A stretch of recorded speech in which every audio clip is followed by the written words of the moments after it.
Hello dear student, my name is Mahesh Kadam, working as a lecturer in Mechanical Engineering Department at DKT's Yashwantrao Sawan Polytechnic, Ichalkaranji.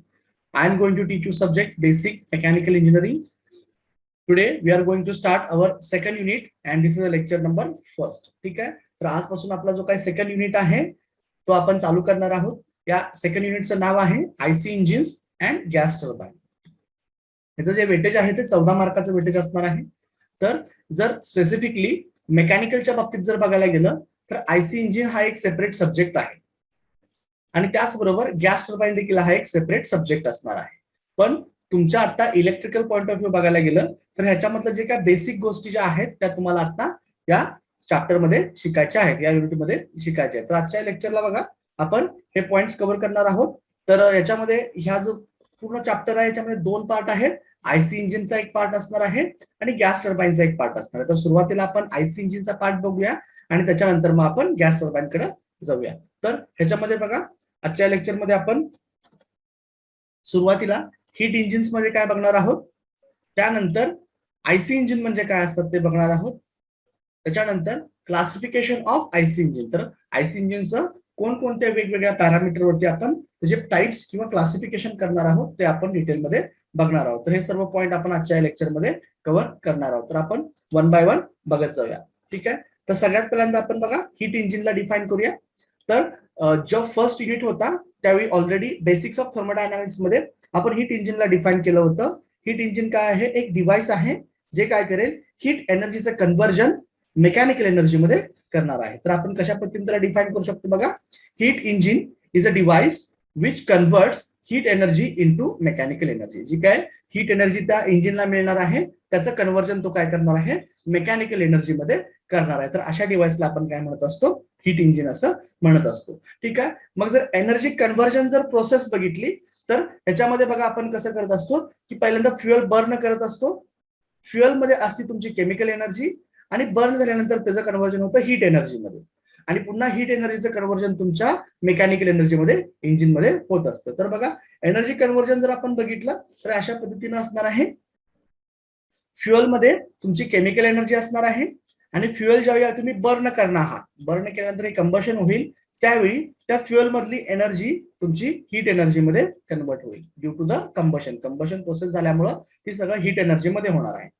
मग heat energy मध्ये जे काही conversion आहे त्या heat एनर्जीचं conversion आपण mechanical energy मध्ये करत असू त्या मशीनला, त्या डिव्हाइसला आपण हीट इंजिन असं म्हणणार आहोत. म्हणून आता जसं आपण डिफाईन केलं, हे डिव्हाइस आहे जे हीट एनर्जीचं कन्व्हर्जन मेकॅनिकल एनर्जी मध्ये मिळणार आहे. आता याच्यामध्ये बघा तुम्हाला एकदा इथं mechanical energy in the form of rotational energy तुम्हाला मिळाली.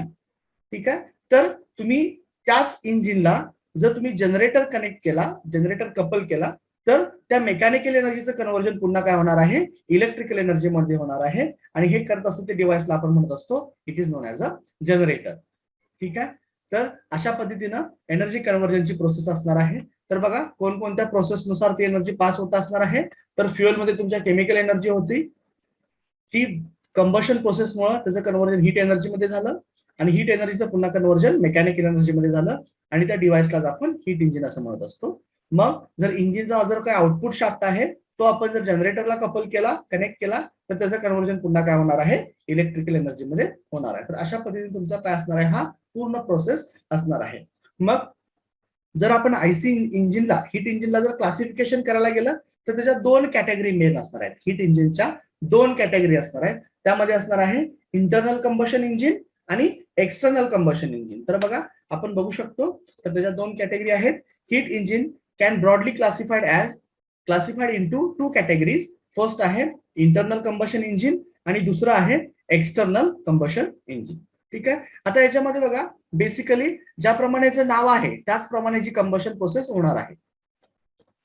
ठीक आहे, आपण हीट इंजिन मध्ये फ्युएल कंबशन करून त्याचं कन्व्हर्जन हीट एनर्जी मध्ये करत असतो आणि मग त्याचं कन्व्हर्जन मेकॅनिकल एनर्जी मध्ये होत असतं. मग ही जी काय कंबशनची जी काय प्रोसेस आहे, कंबशनची जी काय प्रोसेस आहे, जर इंजिन सिलेंडर, ठीक आहे, विदिन द इंजिन सिलेंडरच्या आतमध्ये जर होत असेल तर त्याला आपण म्हणणार आहोत इंटरनल कंबशन इंजिन. इंजिनच्या आतमध्ये सिलेंडर मध्ये जर कंबशन होत असेल तर त्याला आपण म्हणणार आहोत इंटरनल कंबशन इंजिन. आणि याच्या उलट जर कंबशन जर प्रोसेस इंजिनच्या बाहेर होत असेल, आउटसाइड होत असेल, तर त्याला आपण म्हणत असतो एक्सटर्नल कंबशन इंजिन. ठीक आहे. जर या दोघांचे एक्झाम्पल बघायला गेलं तर बघा, इंटरनल कंबशन इंजिन मध्ये आपण काय म्हणू शकतो, इंटरनल कंबशन इंजिनचे एक्झाम्पल आपण पेट्रोल इंजिन असेल आपल्या आता व्हेकल मध्ये वापरत असणार, त्याचबरोबर डिझेल इंजिन असेल, ठीक आहे, किंवा सीएनजी गॅसवरती चालणारे इंजिन असतील. This all are the internal combustion engine, की ज्याच्यामध्ये तुमचं जे काही कंबशन प्रोसेस असणार आहे ती सिलेंडरच्या आतमध्ये होत असते. आता याच्या उलट एक्सटर्नल कंबशन इंजिनच्या बाबतीत बोलायला गेलं तर तुमचं गॅस टर्बाइन काय आहे, it is a type of external combustion engine. याच्यामध्ये काय असणार आहे, गॅस टर्बाइन एक्सटर्नल टाइप असणार आहे. त्याचबरोबर स्टीम टर्बाइन देखील तुम्ही म्हणू शकता, की ज्याच्यामध्ये कंबशन जी काय प्रोसेस आहे आपण स्टीम टर्बाइन मध्ये बॉयलर मध्ये बाहेर करत असतो आणि मग ते हाय प्रेशर स्टीम तुमच्या स्टीम टर्बाइन कडे नेत असतो. तर steam turbine is also external combustion engine. तर अशा पद्धतीने हे दोन क्लासिफिकेशन असणार आहेत. जर तुमचा सिलेबस पॉईंट ऑफ व्ह्यू बघायला गेलं तर सिलेबस पॉईंट ऑफ व्ह्यू तुम्हाला फक्त इंटरनल कंबशन इंजिनचा स्टडी असणार आहे. तर आता आपण काय करूया, मग इंटरनल कंबशन इंजिन कडे जाऊया. ठीक आहे. तर बघा, आपल्याला डिफाईन करायचं आयसी इंजिन. ठीक आहे. तर आयसी इंजिन म्हणजे आताच आपण डिस्कस केल्याप्रमाणे काय असणार आहे, IC engine means internal combustion engine. बघा, IC engine means internal combustion engine. ठीक आहे. मग आपण इंटरनल कंबशन इंजिनला कशा पद्धतीने डिफाईन करणार आहोत, की जसं आता आपण डिस्कस केलं की कंबशन ही जर प्रोसेस आहे ती कंबशन प्रोसेस तुमच्या इंजिन सिलेंडरच्या आतमध्ये होत असेल, the combustion is takes place inside the engine cylinder, then that engine is known as a internal combustion engine. मग बघा आपण कशा पद्धतीने डिफाईन करू शकतो, the internal combustion engine are those engine in which combustion of the fuel takes place inside the engine cylinder. Engine सिलेंडरच्या आतमध्ये जर कंबशन प्रोसेस होत असेल तर त्या इंजिनला आपण इंटरनल कंबशन इंजिन असं म्हणणार आहोत. तर बघा, एका अॅनिमेशनच्या द्वारे जर बघायला गेलं तर इंजिन कशा पद्धतीने असणार आहे, तर हे एक रेसिप्रोकेटिंग इंजिन आहे ज्याच्यामध्ये तुमचे 4 स्ट्रोक मध्ये जर वर्किंग होत असणार आहे. ठीक आहे. हे एक पेट्रोल इंजिन आहे. तर हळूहळू जसं आपण शिकत पुढे जाऊ त्याप्रमाणे तुम्हाला सगळ्या कॅटेगरी लक्षात येत जातील. हे एक रेसिप्रोकेटिंग 4 स्ट्रोक पेट्रोल इंजिन असणार आहे. तर ह्याचं जे काय वर्किंग होत असतं हे टोटली 4 स्ट्रोक मध्ये होत असतं. तर तुम्ही ऑब्झर्व करू शकता. ठीक आहे. तर आता ह्याच्यामध्ये काय होईल बघा, बेसिक जनरल बघायला गेलं तर ह्याचं जे काय डिटेल कन्स्ट्रक्शन वर्किंग आहे ते आपण सेपरेटली बघणारच आहोत. पण एक जस्ट इंट्रोडक्शन म्हणून आपल्याला 4 स्ट्रोक ऑब्झर्व करायचे आहेत. तर 4 स्ट्रोक असणार आहेत सक्शन, कॉम्प्रेशन, पॉवर आणि एक्झॉस्ट. ठीक आहे. तर 4 स्ट्रोक बघा अॅनिमेशन मध्ये कसे होतात. हा तुमचा suction stroke, compression stroke, expansion, exhaust stroke, हे 4 स्ट्रोक असणार आहेत. बघा पुन्हा एकदा आपण कनेक्ट करूया. हा झाला तुमचा suction stroke, compression stroke, power stroke आणि हा एक्झॉस्ट स्ट्रोक. अशा पद्धतीनं ह्या 4 स्ट्रोक मध्ये तुमची पूर्ण ही सायकल कंप्लीट होणार आहे आणि हे एक 4 स्ट्रोक पेट्रोल इंजिन आहे. ठीक आहे. तर आता आपण काय करूया, की याचं क्लासिफिकेशन बघूया की कोणकोणत्या वेगवेगळ्या पॅरामीटरवरती याला आपण क्लासिफाय करत असतो. ठीक आहे. तर बघा, फर्स्ट क्लासिफिकेशनचा पॉइंट आहे according to the cycle of operation. ठीक आहे.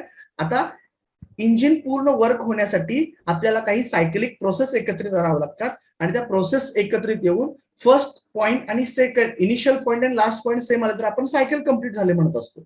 तर त्याप्रमाणे तर आयसी इंजिनच्या बाबतीत बघायला गेलं तर त्याचे 2 क्लासिफिकेशन येणार आहे. बघा, according to cycle of operation, त्याच्यामध्ये काय येईल मग 2 स्ट्रोक सायकल इंजिन आणि 4 स्ट्रोक सायकल इंजिन. मग सिंपल आहे की ज्या इंजिनचं जे काय एक वर्किंग सायकल कंप्लीट होण्यासाठी जर 2 स्ट्रोक लागत असतील तर त्याला आपण काय म्हणणार आहोत, it is known as 2 stroke engine. ज्या सायकलचं कंप्लीट वर्किंग होण्यासाठी जर 4 स्ट्रोक लागत असतील तर त्याला आपण म्हणणार आहोत 4 स्ट्रोक इंजिन. ठीक आहे. तर एका अॅनिमेशनच्या मदतीने दोन्ही आपण फिगर्स बघूया. सिंपल आहे. 2 स्ट्रोक म्हणजे काय होतील, पिस्टन तुमचा टॉप पासून बॉटम कडे येईल त्याला आपण एक स्ट्रोक म्हणत असतो. तर एक तो स्ट्रोक होईल आणि पुन्हा बॉटम कडून टॉप कडे जायला तर तो दुसरा स्ट्रोक असणार आहे. ठीक आहे. जर टॉप पासून बॉटम कडे आला एक स्ट्रोक आणि पुन्हा बॉटम पासून टॉप कडे गेला हा दुसरा स्ट्रोक असणार आहे. मग जर पूर्ण सायकलचं वर्किंग व्हायला 2 स्ट्रोक मध्ये होत असेल तर it is known as 2 stroke. तेच वर्किंग व्हायला जर 4 स्ट्रोक लागत असतील तर it is known as a 4 stroke. तर आपण एका अॅनिमेशनच्या मदतीने बघूया. तर सुरुवातीला आपण 4 स्ट्रोक बघूया, त्याच्यानंतर आपण 2 स्ट्रोक कडे येऊया जेणेकरून ते समजायला सोपं जाईल. बघा, मगाशी सांगितल्याप्रमाणे सक्शन, कॉम्प्रेशन, पॉवर आणि एक्झॉस्ट ही 4 स्ट्रोक आता ह्याप्रमाणे पूर्ण झाले आणि त्या पूर्ण झाल्यानंतर तुमची एक सायकल कंप्लीट झाली. ठीक आहे. तर जनरली याच्यामध्ये बघा की सक्शन स्ट्रोक मध्ये काय होत असतं, तुमचं एअर आणि फ्युएलचं जे काय मिक्सचर आहे, जे कार्बोरेटरनं प्रिपेअर केलंय ते मिक्सचर तुमच्या सक्शन वॉल मधनं काय येत असतं, सिलेंडरच्या आतमध्ये येत असतं. तो तुमचा सक्शन स्ट्रोक असतो. त्यावेळी पिस्टन तुमचा टॉप डेड पासून बॉटम डेड पर्यंत काय होत असतो, ट्रॅव्हल होत असतो. कॉम्प्रेशन स्ट्रोकच्या वेळी दोन्ही वॉल्स काय असतात, बंद होतात आणि तुमचं जे काय एअर आणि फ्युएलचं मिक्सचर आहे, ज्याला आपण चार्ज असं म्हणत असतो, ते कॉम्प्रेस होत असतं आणि कॉम्प्रेशन स्ट्रोकच्या एंडला तुमचा स्पार्क दिला जातो आणि ते जे काय हाय प्रेशराइज जे तुमचं मिक्सचर आहे त्याला बर्न केलं जातं. तिथं ते तुमच्या मिक्सचरचं एक्सप्लोजन होत असतं आणि त्याच्यामुळे तुमचा जो काय पिस्टन आहे तो डाऊनवर्ड डायरेक्शनला ढकलला जातो, म्हणजेच तो तुमचा पॉवर स्ट्रोक असतो. आणि कंबशन पूर्ण झाल्यानंतर जे काय बर्न झालेले गॅसेस आहेत ते इंजिन सिलेंडर मधून बाहेर टाकण्यासाठी तुमचा चौथा एक्झॉस्ट स्ट्रोक असतो. तर अशा पद्धतीने त्याचं काय होत असतं, वर्किंग होत असणार आहे. ठीक आहे, तर बघा ह्याच्यामध्ये चारही स्ट्रोक आपण कनेक्ट करूया. Suction stroke, compression stroke, power stroke आणि हा एक्झॉस्ट स्ट्रोक, अशा 4 पद्धतीने असणार आहे. तर हे झालं तुमच्या 4 स्ट्रोकच्या बाबतीत. आता ही जी काय प्रोसिजर सांगितली, ही सगळी प्रोसिजर फक्त 2 स्ट्रोक मध्ये होत असेल तर त्याला आपण म्हणणार आहोत 2 स्ट्रोक इंजिन. ठीक आहे, तर बघा ह्या अॅनिमेशन मध्ये तुम्हाला दिसणार आहे. तर आता जी काय प्रोसेस सांगितली तर ह्याच्यामध्ये फक्त 2 स्ट्रोक असतात, एक डाऊन स्ट्रोक आणि अप स्ट्रोक. ह्या 2 स्ट्रोक मध्ये पूर्ण जे काही आता मी सांगितलेल्या 4ही प्रोसेस घडत असतात. ठीक आहे, 2 स्ट्रोक मध्ये सगळ्या प्रोसेस घडत असतात, तर त्याला आपण म्हणत असतो 2 स्ट्रोक इंजिन. ठीक आहे, तर अशा पद्धतीचं इंजिन आपण जनरली रिक्षामध्ये वापरत असतो किंवा लहान मोपेड गाड्यामध्ये वापरत असतो. आणि आता जे काही मोठे इंजिन्स आहेत ते सगळे 4 स्ट्रोक इंजिन्स असणार आहे. ठीक आहे, तर हे झालं तुमच्या 2 स्ट्रोक आणि 4 स्ट्रोकच्या बाबतीत. नेक्स्ट आता आपण क्लासिफिकेशन बघणार आहोत according to the cycle of combustion. ठीक आहे, तुमच्या आयसी इंजिन जे काय रन होत असतात ते वेगवेगळ्या सायकलवरती रन होत असतात. मग त्यामध्ये 3 सायकल तुम्हाला बेसिक आहेत. त्यामध्ये पहिली बघा according to cycle of combustion. मग त्याच्यामध्ये फर्स्ट येणार आहे ऑटो सायकल, दुसरी आहे डिझेल सायकल आणि तिसरी आहे ड्युएल सायकल. तर या 3 सायकल नुसार तुमच्या 3 कॅटेगरी असणार आहेत. ऑटो सायकललाच आपण म्हणणार आहोत कंबशन ऍट कॉन्स्टंट व्हॉल्यूम, कारण या सायकलमध्ये जी तुमची कंबशन प्रोसेस होत असती ती कॉन्स्टंट व्हॉल्यूमला होत असती. We are going to add the heat at constant volume. त्यानंतर डिझेल सायकलला दुसरं नाव आहे कॉन्स्टंट प्रेशर सायकल, कारण यामध्ये कॉन्स्टंट प्रेशरला तुमची हीट ऍडिशन होत असती, त्यामुळे आपण याला म्हणत असतो कॉन्स्टंट प्रेशर सायकल. आणि तिसरं जे काय आहे ड्युएल सायकल, हे काय आहे कॉम्बिनेशन आहे तुमच्या ऑटो आणि डिझेल सायकलचं. त्यामुळं ह्याच्यामध्ये combustion partly at constant volume and partly at constant pressure. तर याच्यामध्ये काय होणार आहे, कंबशन जी काय प्रोसेस आहे ती सुरुवातीला कॉन्स्टंट व्हॉल्यूमनं थोडी होणार आहे, त्यानंतर कॉन्स्टंट प्रेशरनं थोडी होणार आहे. ठीक आहे, तरी त्याचं जनरल इंट्रोडक्शन झालं. तर आता 1 बाय 1 आपण जर याच्यामध्ये थोडं एक सायकलचा व्ह्यू बघितला तर याच्यामध्ये बघा, तर पूर्ण आयसी इंजिनची जे आता आपण डिस्कस केलं तर त्याप्रमाणे पूर्ण कम्प्लीट प्रोसेस व्हायला किती असणार आहेत, तुमच्याकडे 4 स्ट्रोक असणार आहेत. ठीक आहे, तर बघा ही एक इथं मी पीव्ही डायग्राम दाखवली आहे, pressure volume diagram for auto cycle. ठीक आहे, तर ह्या केसमध्ये बघू शकता की ऑटो सायकलला आपण कॉन्स्टंट व्हॉल्यूम का म्हणलेलं आहे, कारण याच्यामध्ये हीट सप्लाय कसं करतोय आपण. ठीक आहे, कंबशन आपलं कसं होतं, हीट सप्लाय कसा करतोय त्यानुसार त्याचं क्लासिफिकेशन होत असतं. तर ह्या केसमध्ये काय केलंय बघा, 2 to 3 जी प्रोसेस आहे ती काय व्हर्टिकल आहे आणि हीच प्रोसेस तुम्ही काय करत असता, हीट ऍडिशन करत असता, हीट सप्लाय करत असता आणि ह्या प्रोसेसला तुमचं काय आहे, व्हॉल्यूम कॉन्स्टंट आहे. त्यामुळं auto cycle is also called as constant volume cycle आणि ही त्याची एक प्रोसेस आपण इथे दाखवलेली आहे.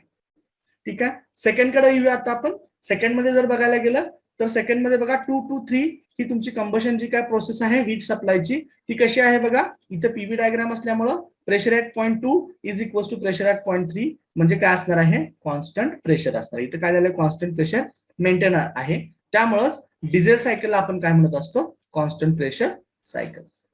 आता तिसऱ्या केसमध्ये मी काय सांगितलं की partly heat is addition at constant volume and partly heat is addition at constant pressure. तर बघा कशा पद्धतीने असणार आहे ड्युएल सायकल. तर याच्यामध्ये क्यूएस कुठे दिसतोय बघा, 2 to 3 आहे आणि 3 to 4 आहे. तर याच्यामध्ये जी काही हीट ऍड व्हायला लागले ते 2 प्रोसेस न व्हायला लागले, पार्टली होते कॉन्स्टंट व्हॉल्यूमनं, म्हणजे तुम्ही बघू शकता 2 to 3 हे काय लाईन आहे तुमची परफेक्टली व्हर्टिकल असणार आहे. त्यानंतर 3 to 4 म्हणजे heat addition partly at constant pressure असणार आहे. तर अशा पद्धतीनं according to the combustion cycle तुमच्या इंजिनचं क्लासिफिकेशन असणार आहे. तर Otto cycle is standard for your spark ignition engine and diesel cycle is standard for your compression ignition engine. म्हणजे पेट्रोलसाठी ही तुमची सायकल स्टँडर्ड असणार आहे आणि डिझेल इंजिनसाठी ही तुमची स्टँडर्ड सायकल असणार आहे. आणि या प्रत्येक सायकलचे तीनही ग्राफ आपण बघितलेले आहेत. दिस इज फॉर ऑटो सायकल, याच्यामध्ये टोटल 4 प्रोसेस असणार आहेत. दिस इज फॉर डिझेल सायकल, याच्यामध्ये टोटल 4 प्रोसेस आहेत. आणि ड्युएल सायकल मध्ये याच्यामध्ये टोटल 5 प्रोसेस असणार आहेत. कारण जी हीट ऍडिशनची प्रोसेस आहे, हीट सप्लायची प्रोसेस आहे, ती पार्टली ऍट कॉन्स्टंट व्हॉल्यूम होत असते आणि पार्टली ऍट कॉन्स्टंट प्रेशर होत असते. तर हे क्लासिफिकेशन आहे according to your cycle of combustion. ठीक आहे. तर आता आपण नेक्स्ट क्लासिफिकेशन कडे जाऊया. ठीक आहे. तर याच्यामध्ये बघा नेक्स्ट क्लासिफिकेशन आहे according to arrangement of cylinders. तर तुमचे जे काय सिलेंडर्स तुम्ही कशा पद्धतीने अरेंज केलेला आहात त्या पद्धतीने जे नेक्स्ट क्लासिफिकेशन असणार आहे. तर त्या बाबतीत बघा according to arrangement of cylinders नुसार horizontal cylinder, vertical cylinder, V type and radial engine. ठीक आहे. तर इंजिनची अरेंजमेंट आपण इंजिनच्या सिलेंडरची अरेंजमेंट कशा पद्धतीने केली आहे त्यानुसार याचं क्लासिफिकेशन असणार आहे. जर तुमच्या इंजिनचा जो काही सिलेंडर आहे तो हॉरिझॉन्टल असेल तर त्याला आपण हॉरिझॉन्टल इंजिन म्हणणार. जर इंजिन सिलेंडर व्हर्टिकल असेल तर त्याला आपण व्हर्टिकल इंजिन म्हणणार. जर इंजिनच्या सिलेंडरची अरेंजमेंट हा जो काय लेटर व्ही दिसतोय तर व्ही शेप मध्ये अशा पद्धतीने जर व्ही शेप मध्ये केली असेल तर त्याला आपण व्ही टाइप इंजिन म्हणणार. आणि सर्कल आहे, सर्कलच्या रेडियस सारखं अकॉर्डिंग टू रेडियल पोझिशन मध्ये जर प्रत्येक इंजिन आपण माउंट केले असतील, इंजिन सिलेंडर माउंट केले असेल त्याला आपण रेडियल इंजिन असं म्हणणार आहोत. ठीक आहे. तर हे तुमचं क्लासिफिकेशन झालं according to the arrangement of the cylinder. तर सिलेंडरचे अरेंजमेंट कोणत्या पद्धतीने केलेलं आहे, त्याचं ओरिएंटेशन कशा पद्धतीचं आहे त्यानुसार हे क्लासिफिकेशन आहे. हॉरिझॉन्टल असेल तर हॉरिझॉन्टल इंजिन, व्हर्टिकल असेल तर व्हर्टिकल इंजिन, व्ही शेप मध्ये जर असेल तर व्ही टाइप आणि रेडियल पोझिशन मध्ये असेल तर ते रेडियल इंजिन असणार. तर आपण वन बाय वन ह्याचे अॅनिमेशन्स आणि इमेज बघूया म्हणजे अजून थोडं चांगल्या पद्धतीने लक्षात येईल. तर बघा इथे तुम्हाला अॅनिमेशन दिसतंय जे तुमचं पहिलं इंजिन आहे हॉरिझॉन्टल इंजिन. तर तुम्ही बघू शकता की या केसमध्ये काय केले, तुमचा जो काय इंजिन्स आहे, इंजिनचे सिलेंडर्स दिसतात तुम्हाला, हे चारही इंजिन कसे आहेत, हॉरिझॉन्टल आहेत. त्यामुळे तुम्ही त्याला काय म्हणणार आहे, it is known as a horizontal engine. ठीक आहे. त्याचं सिलेंडरचं ओरिएंटेशन कसं आहे, हॉरिझॉन्टल आहे, आडवा आहे, त्याच्यामुळे आपण त्याला हॉरिझॉन्टल इंजिन म्हणणार. सेकंड जर आपण बघितलं तर या केसमध्ये कसं दिसतंय बघा, हा जो काय तुमचा इंजिन आहे, इंजिनचा जो काही सिलेंडर आहे तो कसा आहे, व्हर्टिकल आहे. ठीक आहे. असा ऍक्सेस तुम्ही बघू शकता, व्हर्टिकल आहे. त्यामुळं अशा पद्धतीच्या इंजिनला आपण काय म्हणणार आहोत, it is known as a vertical engine. ठीक आहे. नेक्स्ट मध्ये जर आपण बघितलं तर नेक्स्ट मध्ये आपण काय म्हणलं, व्ही शेप किंवा व्ही टाइप. तर बघा अशा पद्धतीनं दिस इज लुकिंग लाईक व्ही. ठीक आहे. जो काय व्ही शेप आहे अशा पद्धतीनं, तर अशा पद्धतीने तुमच्या इंजिन सिलेंडरची अरेंजमेंट केलेली आहे. इथे दिसते तुम्हाला, इथेही दिसतंय. तर अशा टाइपचे जे काही इंजिन्स आहेत त्या इंजिन्सला आपण म्हणणार आहोत व्ही टाइप इंजिन. आणि जो लास्टचा पार्ट आहे त्याला आपण म्हणतो रेडियल इंजिन. तर बघा ते कशा पद्धतीने असणार आहे, सर्कल आहे आणि रेडियल डायरेक्शन मध्ये तुम्ही काय केलं आहे, प्रत्येक इंजिन याच्यामध्ये इन्स्टॉल केलेला आहे. तर तुम्हाला इथे दिसेल, इथे एक आहे, हा दुसरा आहे, तिसरा, चौथा आणि पाचवा, असे 5 इंजिन तुम्ही या रेडियल डायरेक्शन मध्ये इन्स्टॉल केले आहेत. तर अशा पद्धतीच्या इंजिनला आपण म्हणणार आहोत रेडियल इंजिन. तुम्ही बघू शकता सगळ्या अॅनिमेशन मध्ये कशा पद्धतीने वर्क होत आहेत. पहिलं जे हे दिसतंय it is called as horizontal engine. दुसरं जे आहे हे वालं त्याला आपण म्हणणार व्हर्टिकल इंजिन. तिसरं आहे त्याला आपण म्हणणार आहोत व्ही इंजिन. आणि हा जो आहे त्याला आपण म्हणणार आहोत रेडियल इंजिन. तर अशा पद्धतीने तुमच्या अकॉर्डिंग टू द सिलेंडर अरेंजमेंटचं क्लासिफिकेशन असणार आहे. नेक्स्ट क्लासिफिकेशन आपण बघूया की यामध्ये आपण कंबशन करण्यासाठी फ्युएलचा वापर करत असतो. मग फ्युएल कोणत्या पद्धतीचं आहे त्याप्रमाणे त्याचं नेक्स्ट क्लासिफिकेशन असणार आहे according to the type of fuel used किंवा टाइप ऑफ फ्युएल एम्प्लॉयड.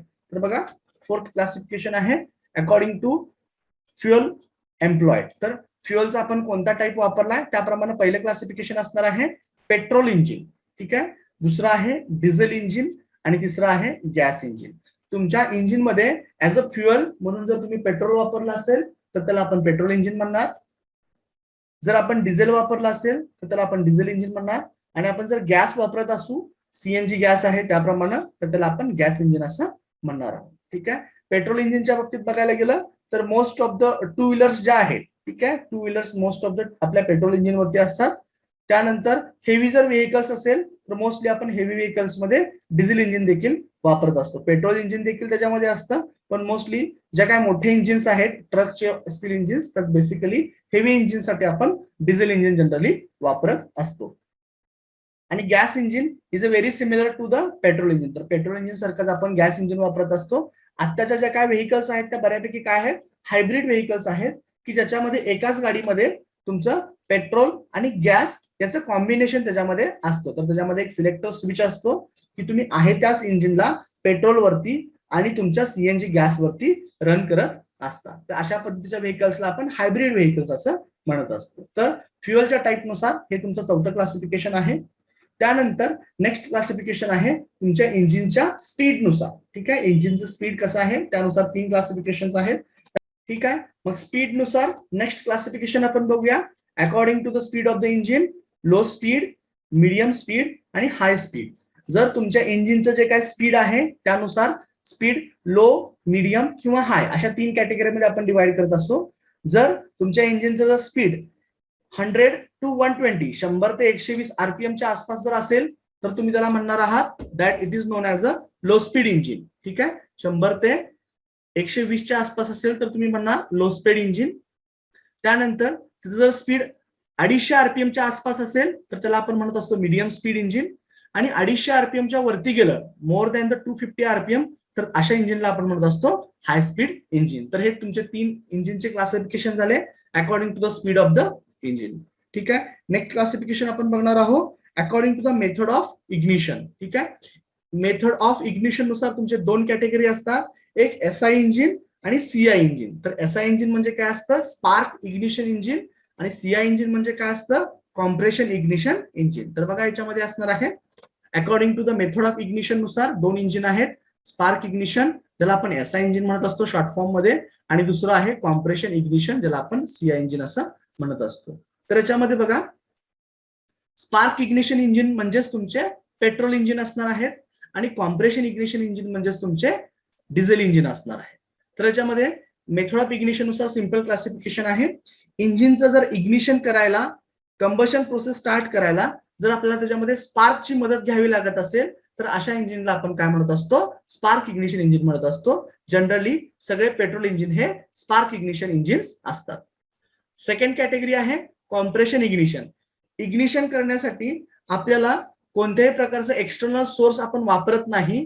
तुमचे जे काही एअर आपण अशा पद्धतीनं कॉम्प्रेस करत असतो की त्याचं टेम्परेचर काय होतं, temperature is more than the auto ignition temperature of the diesel. डिझेलच्या ऑटो इग्निशन टेम्परेचर पेक्षा जास्त त्याचं टेम्परेचर होत असतं आणि डिझेल इंजेक्ट केल्या केल्या तुमच्या कॉम्प्रेशन इग्निशन स्टार्ट होत असतं. तर अशा पद्धतीच्या इंजिनला आपण म्हणत असतो कॉम्प्रेशन इग्निशन इंजिन. तर बघा बेसिकली जर स्पार्कच्या मदतीने आपण इग्निशन करत असू तर त्याला आपण स्पार्क इग्निशन इंजिन म्हणणार, आणि गॅस आपण कॉम्प्रेस करून त्याच्यामध्ये फ्युएल इंजेक्ट करून जर इग्निशन करत असू त्याला आपण कॉम्प्रेशन इग्निशन इंजिन असं म्हणणार आहे. स्पार्क इग्निशन इंजिन म्हणजे तुमचे कुठले सांगितले मी, इट इज पेट्रोल इंजिन, आणि कॉम्प्रेशन इग्निशन इंजिन म्हणजे कुठले असणार आहे, तुमचे डिझेल इंजिन असणार आहे. तर बघा एका अॅनिमेशनच्या मदतीने आपण बघूया. पहिले हे जे काही एक्झाम्पल तुम्हाला दिसत आहे, this an example of your spark ignition engine. हे तुमच्या स्पार्क इग्निशन इंजिनचं एक्झाम्पल आहे ज्याच्यामध्ये स्ट्रोक तुमचे 4 असणार आहेत. त्यावेळी काय होईल बघा, स्पार्क कधी पडतोय, पहिला तुमचा स्ट्रोक असणार आहे सक्शन स्ट्रोक, दुसरा कॉम्प्रेशन स्ट्रोक, तिसरा पॉवर स्ट्रोक आणि चौथा तुमचा एक्झॉस्ट स्ट्रोक असणार आहे. तर डिटेलमध्ये आपण कन्स्ट्रक्शन वर्किंग ज्यावेळी बघणार आहोत ते बघणारच आहोत, पण आता थोडं समजून घ्या याच्यामध्ये की कशा पद्धतीने असणार आहे. At the end of the stroke, end of the compression stroke तुमचा स्पार्क इग्नाइट होणार आहे. तर बघा आपण जे काय याच्यामध्ये हे आहेत 4 स्ट्रोक इथं कोरिलेट करून घेऊया. सक्शन स्ट्रोक, कॉम्प्रेशन, स्पार्क आणि मग एक्झॉस्ट स्ट्रोक अशा पद्धतीने असणार आहे. ठीक आहे, त्या अॅनिमेशन मध्ये तुम्हाला दिसेल ते. तर हे तुमचं काय असणार आहे, स्पार्क इग्निशन इंजिन आहे की याच्यामध्ये इग्निशन घडवून आणायला आपल्याला काय करावं लागला, स्पार्क त्याच्यामध्ये द्यावा लागला आहे. ठीक आहे, तुम्ही बघू शकताय स्पार्क पडत्यावेळी बघा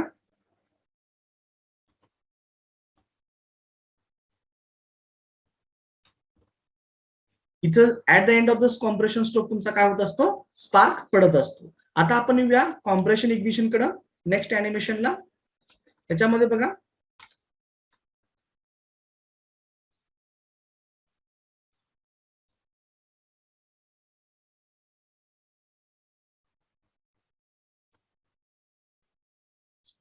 सेकंड इमेज मध्ये आपण आता 4 स्ट्रोक बघूया. हा सक्शन स्ट्रोक आहे, तुमची एअर आतमध्ये येत आहे. ठीक आहे, पिस्टन हळूहळू वर जाईल, एअर कॉम्प्रेस व्हायला लागली. End of the compression second image मध्ये बघा, तुमचं फ्युअल इंजेक्ट झालं आणि ते ज्यावेळी कॉम्प्रेशन होत असतं त्यावेळी त्याचं टेम्परेचर इतकं वाढलेलं असतं की डिझेल इंजेक्ट केल्या केल्या ऑटोमॅटिकली ते काय व्हायला लागतं, बर्न व्हायला लागणार आहे. तर हे तुमचं कॉम्प्रेशनमुळे इग्निशन झालेलं आहे. आता पॉवर स्ट्रोक चालू आहे आणि हे सगळे फ्युअल बर्न झाले ते आपण काय करत आहोत, आता बाहेर काढत आहोत. ठीक आहे, अशा पद्धतीने ते बाहेर होणार आहे. हा सक्शन स्ट्रोक सेकंड इमेज. त्यानंतर हा compression stroke. At the end of the compression, diesel is injected with the help of injector. Combustion is initiated. This is your power stroke. Now exhaust stroke is started. तर अशा पद्धतीने exhaust stroke याच्यामध्ये start झालेला आहे. तर ह्या पद्धतीने बघा दोन आपण बघितले according to the method of ignition, spark ignition and compression ignition. आता आपण नेक्स्ट कडे जाणार आहोत according to the method of cooling. तर ज्या पद्धतीने आपण बघितलं की हीट इंजिन काय करत असतं, हीट एनर्जीचं कन्व्हर्जन मेकॅनिकल एनर्जी मध्ये येत असतं. तर ज्यावेळी ती प्रोसेस होत असते कंबशनची, त्यावेळी त्याचं जे काही इंजिन सिलेंडर आहे, त्याचा जो काही हेड आहे, त्याचं टेम्परेचर खूप जास्त वाढणार आहे. मग त्याला इफिशियंटली ऑपरेट करण्यासाठी आपल्याला त्याची कूलिंग करण्याची गरज असते. तर तेच आपलं नेक्स्ट क्लासिफिकेशन आहे according to the method of cooling the engine cylinder. Engine सिलेंडरला तुम्ही कोणत्या मेथडनं कूल करत असता जेणेकरून त्याचं जे काय ऑपरेशन आहे ते इफेक्टिव्हली व्हावं. तर त्याच्यामध्ये दोन मेथड आहेत, एअर कूलिंग इंजिन और वॉटर कूल्ड इंजिन. तर एअर कूल्ड इंजिन मध्ये काय असणार आहे की कूलिंगसाठी, इंजिनच्या कूलिंगसाठी जर तुम्ही नॅचरल एअरचा वापर करत असाल तर that engine is known as air cooled engine. आणि जर आपण वॉटरचा वापर करून त्याला कूल करत असू तर त्याला आपण म्हणत असतो it is known as a water cooled engine. तर बघा एक एक्झाम्पल मध्ये आपण बघूया.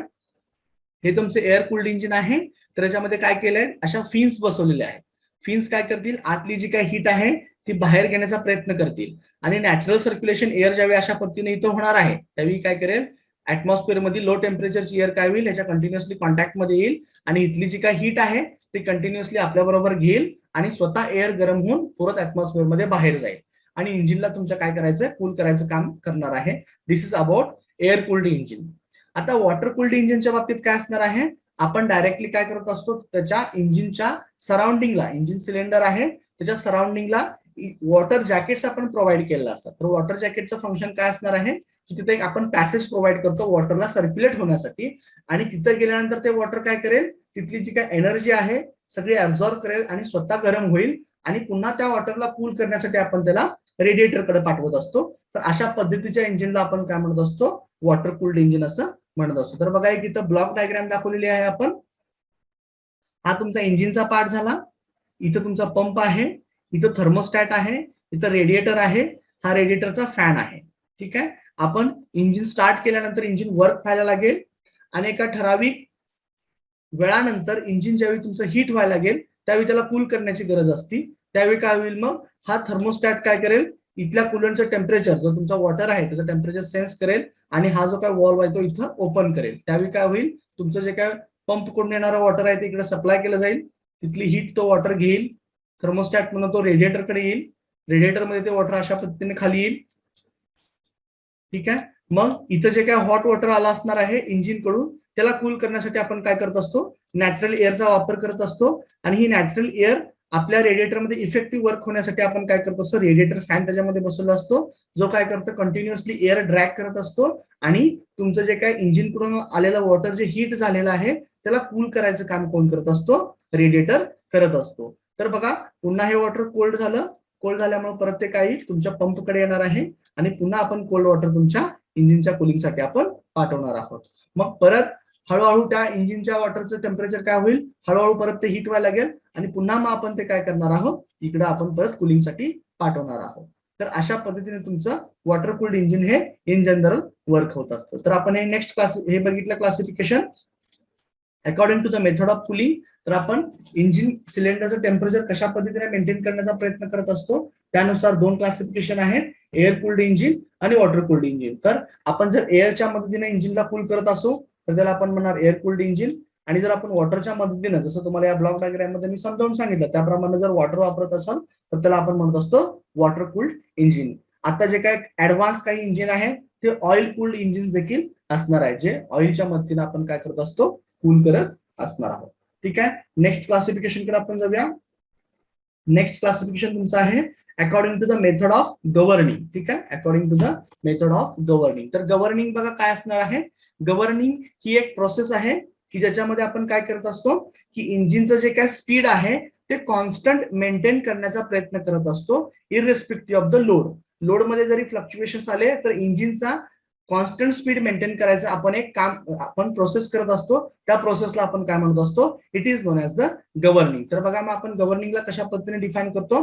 Governing is a process of maintaining the constant speed of the engine irrespective of changes of load on the engine. लोडवर इंजिनवरती जे काही लोड आले त्याच्यामध्ये कंटिन्युअसली चेंज आहेत, त्याच्या असताना देखील आपण इंजिनचं जे काही स्पीड आहे ते मेंटेन करण्याचं काम करत असतो. अशा याला आपण काय म्हणत असतो, गव्हर्निंग प्रोसेस असं म्हणत असतो. तर बघा मग ह्या मेथड ऑफ गव्हर्निंग नुसार इंजिनचे 3 क्लासिफिकेशन पडत असतात.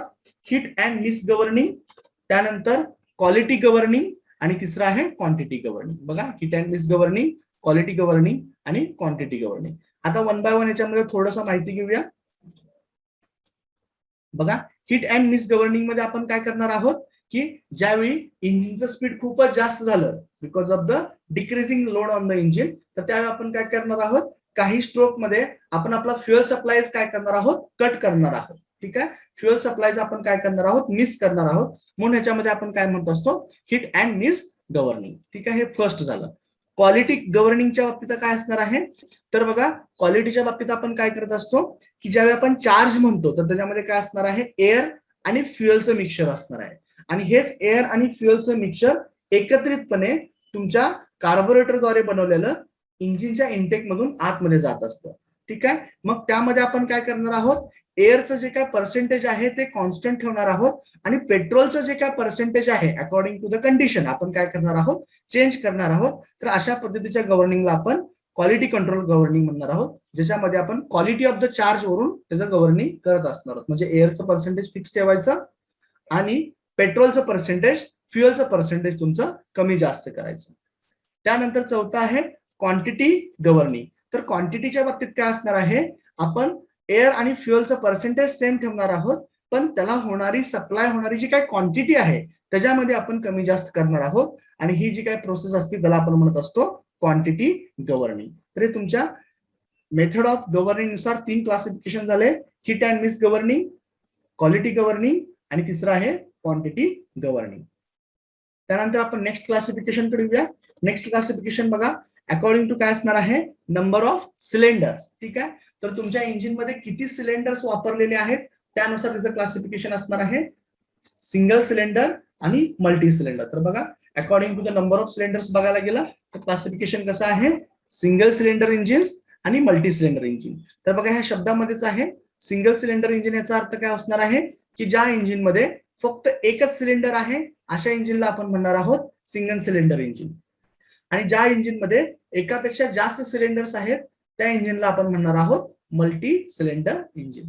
ठीक आहे, तर एका अॅनिमेशन मध्ये तुम्हाला दोन्हीही दिसतील, सिंगल सिलेंडर इंजिन आणि मल्टी सिलेंडर इंजिन. तर बघा हे अॅनिमेशन आहे की ह्या केसमध्ये बघा इथे काय झालंय, ह्या इंजिन मध्ये फक्त एकच सिलेंडर इथे दिसतोय, this is known as a single cylinder engine. आणि हा दुसऱ्या केसमध्ये तुम्हाला एकापेक्षा जास्त नंबर ऑफ सिलेंडर दिसते. तर याच्यामध्ये टोटल किती सिलेंडर आहेत बघा, 1 2 3 4 5 6 7 8. तर टोटल 8 सिलेंडर आहेत. मग याच्यामध्ये एकापेक्षा जास्त आहे त्यामुळे आपल्याला काय म्हणणार आहोत, मल्टी सिलेंडर इंजिन. ठीक आहे, तर तुम्हाला यावरून समजलं असेल की what is mean by single cylinder and what is mean by multi cylinder. तर सिंगल सिलेंडरच्या बाबतीत काय असणार आहे, if there is only one cylinder then it is known as single cylinder. If more than one cylinder, एक पेक्षा जास्त असेल, मग जरी 2 जरी सिलेंडर असतील तर त्याला आपण मल्टी सिलेंडर असं म्हणणार आहोत. ह्या केसमध्ये आपण जे बघतोय ते मल्टी सिलेंडर काय आहे, it is a 8 cylinder engine. ठीक आहे, याच्यामध्ये काय असणार आहे, 8 सिलेंडर्स असणार आहे. जर रिअल मध्ये एक्झाम्पल बघायला गेलं तर तुमचं जे काय 2 व्हीलरचं इंजिन असणार आहे ते काय असतं, सिंगल सिलेंडर असतं. तुम्हाला जे दिसेल बघा एक्झाम्पल म्हणून, तर 2 व्हीलरचं जे काही इंजिन आहे ते सिंगल सिलेंडर इंजिन आहे. आणि मल्टी सिलेंडर जर आपण बघायला गेलं तर मोठे जे काही कार असतील, ट्रक असतील, त्याच्यामध्ये आपण जनरली काय करत असतो, मल्टी सिलेंडर इंजिन वापरत असतो, जे तुम्हाला इथे दिसणार आहे. बघा या केसमध्ये तुम्हाला हे मल्टी सिलेंडर दिसणार आहे. त्याच्यामध्ये जनरली 4 सिलेंडर्स असतात. ठीक आहे, जनरली 4 सिलेंडर्स आपण वापरत असतो. ठीक आहे, तर हे क्लासिफिकेशन झालं according to the number of cylinder. आता आपण नेक्स्ट क्लासिफिकेशन, लास्ट क्लासिफिकेशन आपलं बघूया.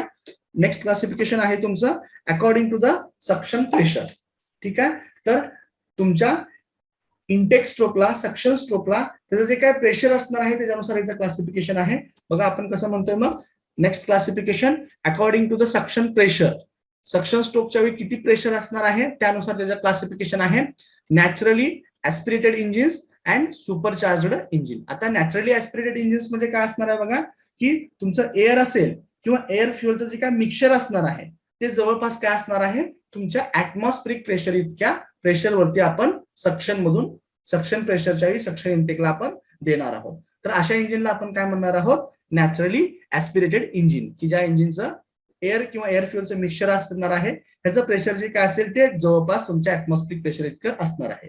याच्या उलट जर इनटेक स्ट्रोकला जाणारं जर प्रेशर असेल ते ऍटमॉस्फेअर पेक्षा जास्त असेल तर अशा इंजिनला आपण काय म्हणणार आहोत, सुपरचार्जड इंजिन. ठीक आहे, तर वन बाय वन बघा डेफिनेशन बघून घेऊया.